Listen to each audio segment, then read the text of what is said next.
Alors, c'est à moi Alors, de tirer la prochaine. question. Attends, je toutouille un peu. Ah, voilà, je vous laisse Une main innocente. Ou presque. Pourquoi pas une formation en distanciel à 100%? Tu veux que je réponde? Bon, bah, on peut y aller tous les deux, hein, mais vas-y, t'as l'air prêt.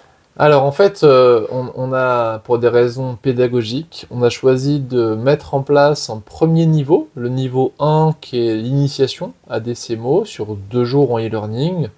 Ça se prête bien parce que c'est de la théorie qu'on a fait pendant plus de 10 ans, hein, en 10 ans, ouais, en présentiel. Et en fait, c'est bien, mais ça peut être fait, ça peut être déplacé, déporté sur en format vidéo. Voilà, c'est la théorie en fait qui est sous-jacente à la méthode.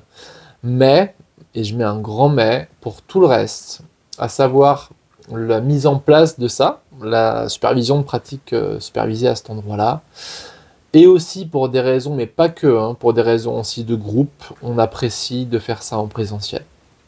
Le dernier point, c'est un point beaucoup plus technique, c'est que le travail des mouvements oculaires, pour moi en tout cas, ne peut s'apprendre que en présentiel pour ajuster, corriger les mouvements qui ne sont pas que des mouvements bilatéraux droite-gauche, mais les mouvements dans toutes les directions, en 3 dimensions.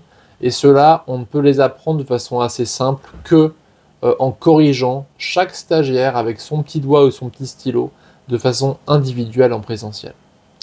Et dernier point, c'est tout ce qui est lié à la théorie polyvagale et au travail de régulation du système nerveux autonome, qui, eux, demandent beaucoup de jouer dans l'espace, et pour ça, on ne peut pas le transmettre de façon distancielle. Et le point que j'ai abordé avant, c'est le côté humain.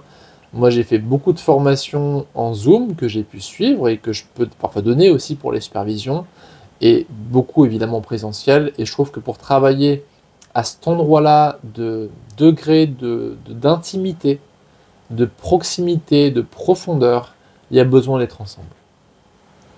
Ok, moi je rajouterais aussi cet espace sécure qu'on crée quand on est ensemble et qui permet à nos stagiaires de s'entraîner en sécurité.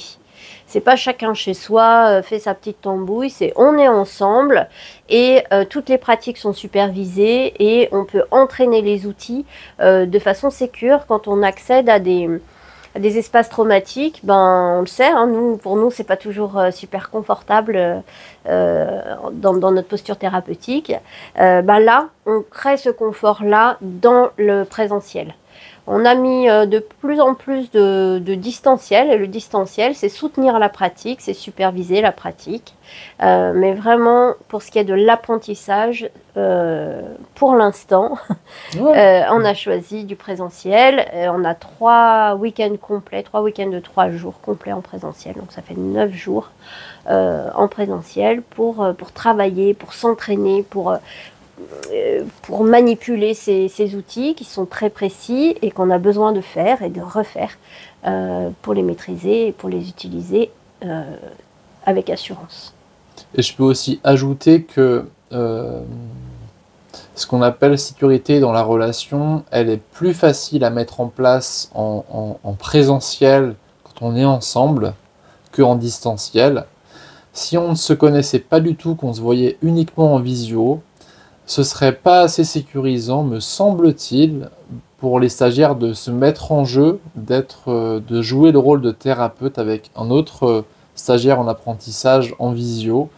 Et du coup, en effet, ça pourrait accroître le risque d'abréaction forte, voire limite de décompensation. Ce qu'on n'a pas du tout, en tout cas ce que j'observe moi en présentiel, quand les règles de base de sécurité sont bien suivies, parce qu'on est quand même des êtres de lien, et qu'on travaille beaucoup avec des CMO, la spatialisation, parfois jusqu'au contact physique, pour venir de façon thérapeutique, hein, pour venir de façon très stratégique, j'aime pas le terme, mais en tout cas thérapeutique, venir réparer un contact qui a manqué lors du trauma. Et du coup, ça se fait uniquement en présentiel. Et néanmoins, et je mettrai un petit plus derrière, c'est qu'on peut très bien, et moi je fais ça quasiment tout le temps, travailler ensuite, une fois qu'on est formé, avec des CMO en distanciel.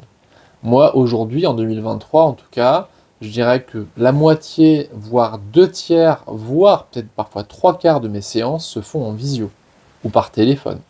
Mais pour apprendre, le présentiel me paraît absolument, aujourd'hui en tout cas, hein, indispensable.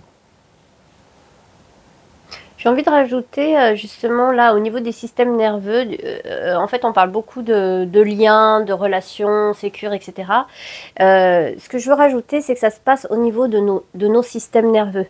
C'est-à-dire que le préalable, le préambule de ça, c'est que moi, quand je travaille, je dois pouvoir observer mon système nerveux, je dois pouvoir le réguler. Et ça, c'est déjà un entraînement. En fait, vous verrez ça dans le niveau 1, qui se passe un petit peu dans ce même espace, de C'est cette le même même façon. espace, même canapé. Voilà. Où on parle beaucoup de ça, et où en tout cas, moi je dis, et je le répète après en formation, hein, c'est un vrai entraînement d'installer la propre sécurité d'abord à l'intérieur de soi pour s'ouvrir à la relation. Et ça, c'est vraiment quelque chose qu'il est nécessaire d'apprendre à sentir et à faire en permanence. Tout à fait. Oui, c'est un travail que peut-être que tu n'arrives pas à imaginer et je peux comprendre hein, ce qu'on vient de dire là depuis le début. La sécurité relationnelle, le travail au niveau nerveux, tu t'y attends pas. N'imagine rien, ça se vit. Et encore, même ceux qui ont pu lire des bouquins sur la théorie polyvagale ou voir des vidéos ou se former en distanciel, à mon sens, n'ont pas, sans l'avoir vécu, et je parle de façon vraiment supervisée et de façon présentielle, hein, n'ont pas senti l'essence du truc. Pour moi, ce travail nerveux, même si on l'a compris intellectuellement, on ne l'a pas du tout intégré. Et c'est un travail qui s'intègre dans le vécu. C'est vraiment comment écouter sa capture nerveuse, comment sentir, comment être dans une acuité vraiment très fine qu'on ne peut pas se représenter mentalement. C'est un travail qui est très corporel et très systémique en même temps et qui ne se décrit pas de façon littéraire ou par des vidéos.